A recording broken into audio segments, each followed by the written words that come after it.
distributors everywhere are trying to figure out how to make people go to the movies. Well, in order to get people to go to the movies, you have to give them an experience that they can't experience at home on their laptop. Slotfilm van het IFFR The Childhood of a Leader valt op door twee dingen. Het fantastische 10-jarige hoofdrolspelertje Tom Sweet en de waanzinnige soundtrack van Scott Walker. 9 x 9. 81. Très bien. What are you doing? It's not right. Why would you do that? Who taught you that? My mother lets me do it all the time. Where there's despair, hope. That cannot be true. Light. Where there's sadness, joy. Please apologize. What did I do wrong? I think we should stop for today. I'd like to continue.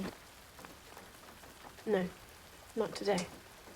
You have to apologize when you make someone uncomfortable. I'm sorry for making you feel uncomfortable.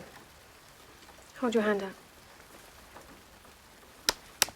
I was looking for an extremely effeminate-looking boy, but with like a kind of domineering, even kind of masculine presence. He was finally cast in a fairly traditional way, at least when you're casting kids, which was that he was cast off the street. How did you know he was right for the part? Well, when I saw his picture and heard his voice, as soon as I heard his voice, I was really convinced. And then at that point, it was very fast. Then it was like we just hired him immediately. Did you talk with him about the role a lot? Yeah.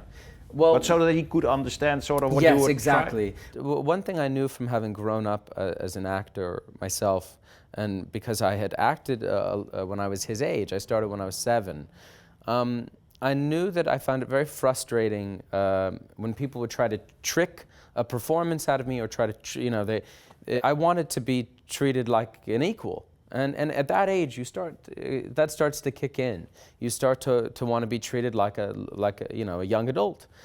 And so I just went through every page and explained to him quite specifically and in the simplest terms, not only what his motivations were, but what the film was attempting to explore. Actually, by the time we started shooting, I think he really understood what he was doing. And as soon as you really understand something in your bones like that, it's quite easy to tap into it.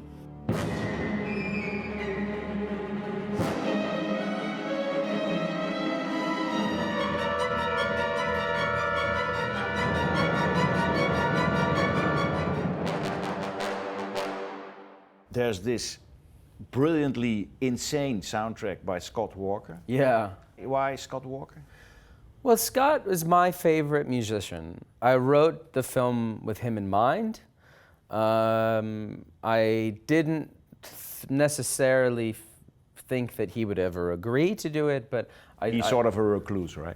Yeah, he is. Actually, when he said yes really quickly, and I was shocked, actually. This film, Childhood of a Leader, will be the closing film of this festival. It will be shown while a live orchestra will be playing the music.